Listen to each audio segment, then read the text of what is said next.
Hi there, welcome to this build of a 49-inch wingspan Diamond Demon.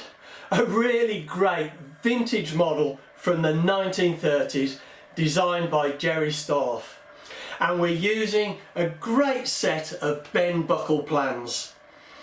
And hopefully this classic model is going to be powered by a really nice early 1940s pre-war Bantam spark ignition engine, which in itself is going to create some challenges of space and weight, particularly in this diamond shaped fuselage.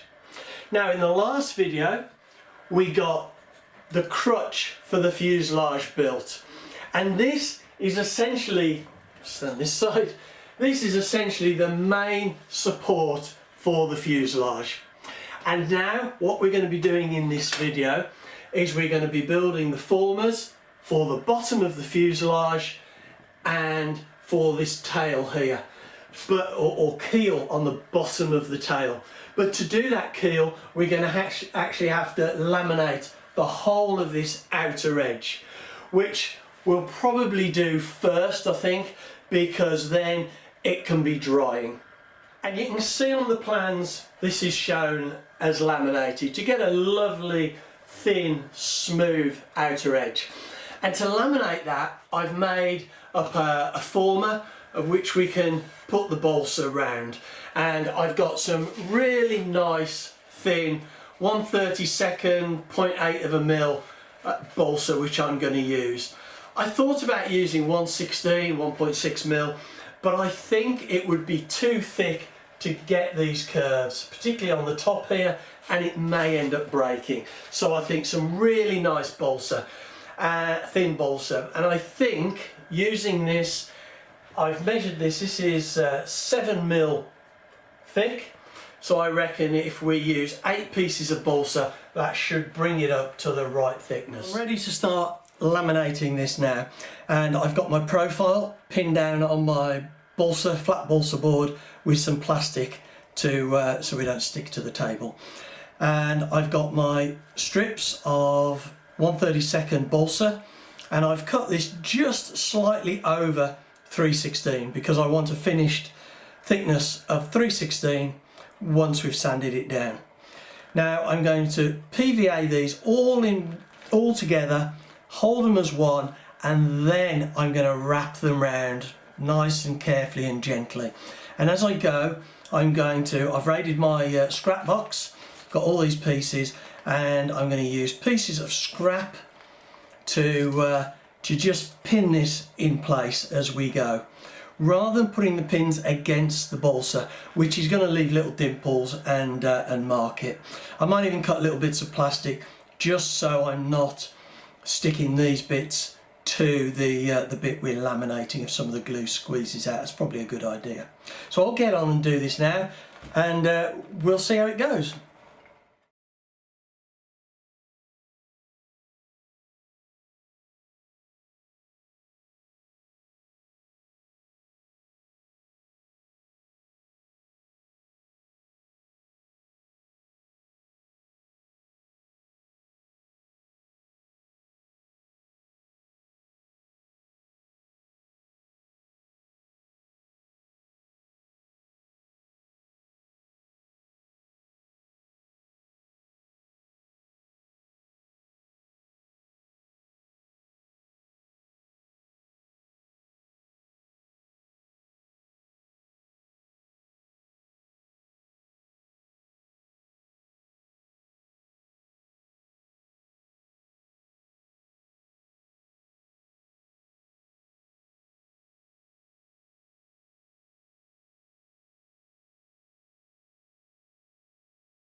So we're going to leave that now, and you probably saw I just wiped off any excess PVA that just squeezed out, but I'm going to leave that now. Like I said, I'm going to leave it for a couple of days probably, and just make sure that it really is dry, because there's quite a lot of PVA gone onto that. But I'm really pleased with that. I am excited to take this off and see what it looks like.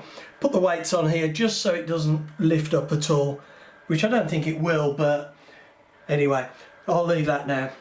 So now I'm going to be moving on to making these triangular bits that form the underside of the fuselage, attached to the underside of this crutch. And on the plans we've got images that show us the size of those, and we can see these four here are for the cabin section, and this on the top here is the cabin. We've got the crutch in the middle, and then we've got these three-piece former, and then we'll have a central keel that comes all the way along the fuselage front to back.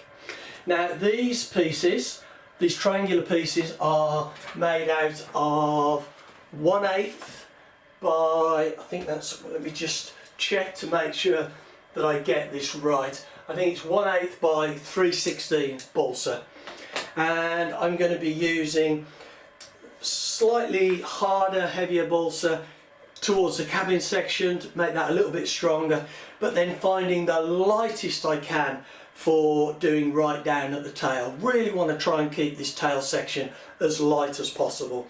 But these are going to be quite thin. There's not going to be a lot to them, being 1/8 by 3/16. Was 3/16 I said, wasn't it? Yeah. So I will get on and make these formers now, and then we'll come back and have a look. Right, I've just been looking at making these triangular pieces for the bottom of the fuselage, and I thought I ought to just add a comment. Now the cabin section, the front section of the fuselage, or the crutch, sorry, for the fuselage, is definitely parallel sided, and you can see this on the main plans. It's about 64mm wide, something like that. But when we measure these aren't quite right, and there's a little bit of variation between them going in and out.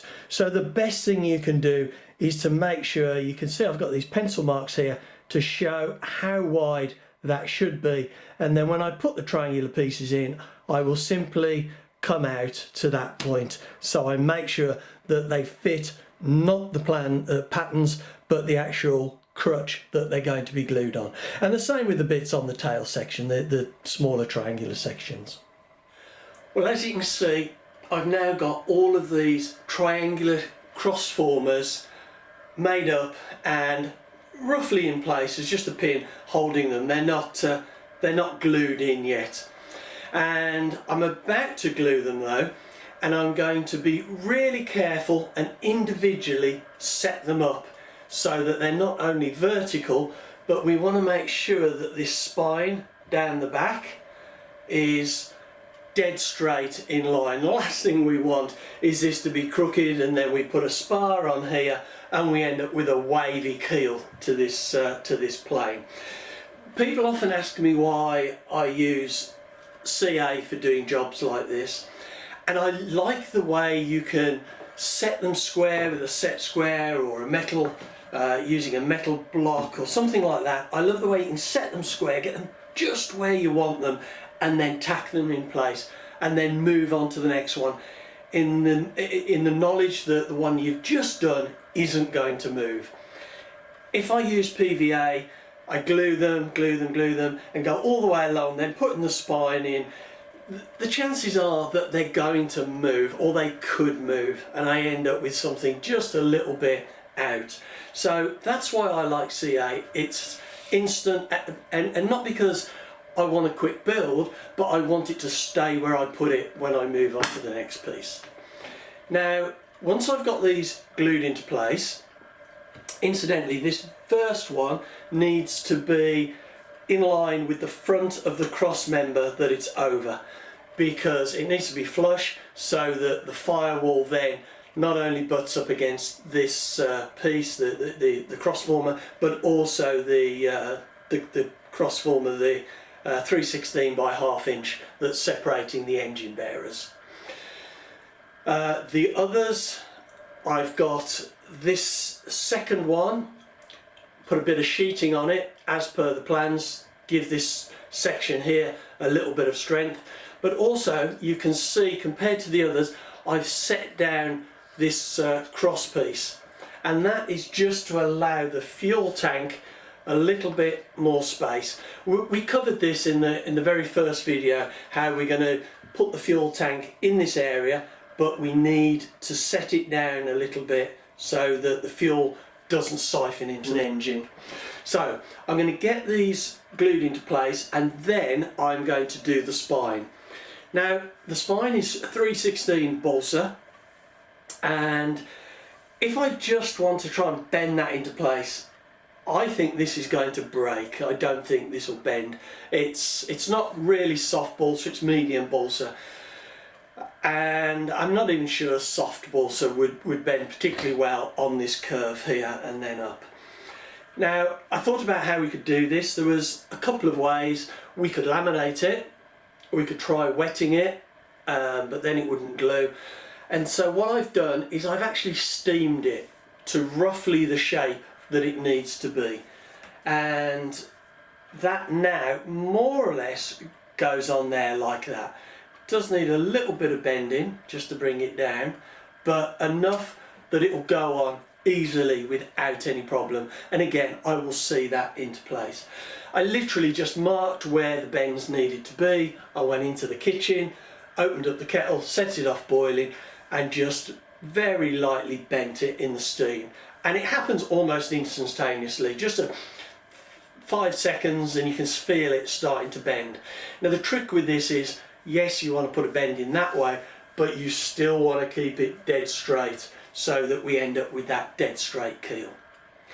So we'll put the straight piece aside, and we're going to use this, and I'm going to get on now and get this all glued up.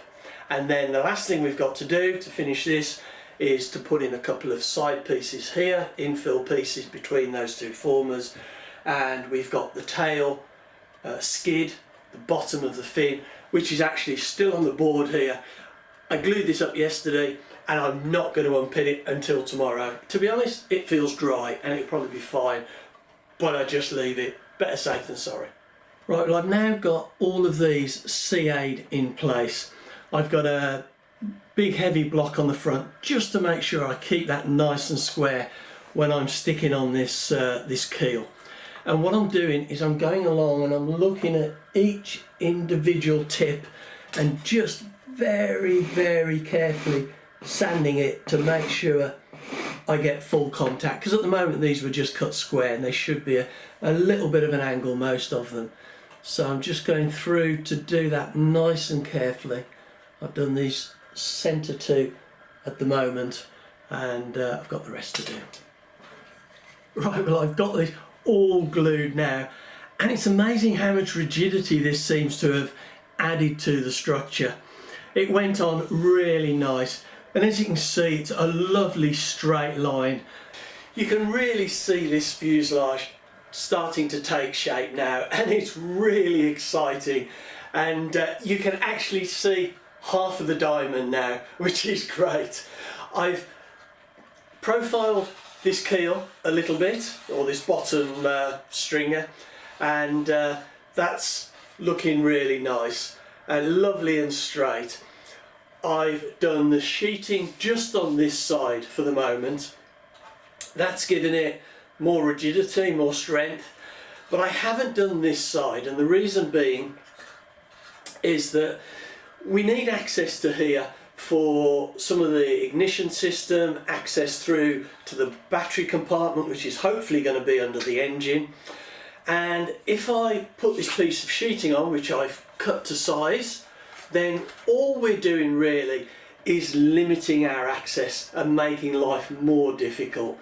So this piece of sheeting will probably stay off for quite a while now, until we've got all of this area finished and we know where we're going to put some of our electronic components. Well, now we've got this done, the moment of truth on the fin. Right, well, this is going to be really interesting to see how this has gone, and hopefully it hasn't stuck to the foam board and none of these blocks have stuck. To be honest, if they have, it's no big deal. We can just take them, cut them off and sand it a bit, it'll be fine. But no, they're all coming off nicely. These little bits of plastic really helped. Always nice to get something like this apart and see what it looks like. Right. Okay, this is just stuck onto here, but this is oh, that's come off now. But we're not using this bit anyway.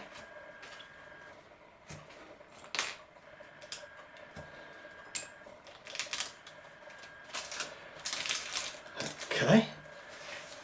Now get this off the board. Get the plastic off.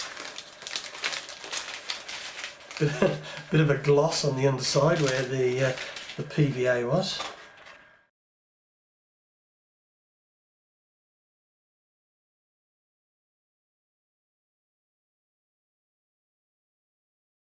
Well, as you saw, once I started to cut the foam, it just came away really easily, and I'm really pleased with the result of this. And if we put this up against the plan, we can see it's still retained the shape. We need to trim it across here for the bottom of the fuselage, and then we need to trim just here because we put in this straight section. But that is great, that looks really good. So what I'm going to do now is I'm going to sand this up and clean it. I'm going to trim, and probably trim there on the top of the rear of the crutch, and then put this section in, and that will leave this curve here for when we make the fin. So I'm really pleased with that. Just a quick look at this before I trim it and glue it into place. I've sanded it up, it's all nice and smooth, particularly this bottom bit. Still need to do the top bit a little bit, but I'll do that later. Now I've trimmed this edge here where it goes onto the stringer there on the bottom of the fuselage, and you can see curves around nicely now, back up the back of the fuselage, and there's a line there where I'm going to trim that in line with the top of the crutch. Now on the plans it shows it being cut here and the crutch coming through to the end, but I thought this would probably be a better solution, so I trimmed the back of the crutch and I'm bringing that right up just so we carry on with the continuity of this curve, and then we'll have this coming up to the tail. I can't see any reason to do it on the bottom of the crutch here and not to cut the back off, but I thought I'd just mention that. We've then got a little bit of a stay that goes there, and eventually there'll be a metal skid that comes down, which I'm not going to do at the moment. It'll make it more difficult to do later because you need to wrap it and glue it, but I just don't want it sticking down and in the way. I'll catch it and do some damage probably. So I'm going to get this glued up now and make sure I get it nice and central, and then we'll have a look. Well, I've now got the basic structure of the fuselage finished, and as you can see that skid has gone on lovely and blends in really nice. I'm really glad I brought it all the way up to the top of the crutch, as I said earlier. I've done a little bit of sanding just to blend it in a little bit, but I don't want to profile it until I've actually got the fin on and I know just what I'm going to do with this back edge, and I need to think about that. But we've got the main structure done, and you cannot believe how exciting I find this stage of a build where it starts to take shape. I absolutely love this stage. Anyway, I'm going to draw this video to a close now, and I hope you found it useful and interesting, and I hope you'll come back and see how we get on in the next part of the build. And I think what we're going to be doing in that next video is building up the front and the battery storage area and getting sorted how we're going to mount the ignition system in the front here. And you never know, we may get that sheeting on, but I doubt it. So getting that front section done I think is really important, and getting as much weight from the battery and the ignition system and the coil way up front. Then we can think about the canopy and the radio gear later on. So I hope you'll come back and join me in the build of this 49-inch wingspan Diamond Demon. Thanks very much for watching.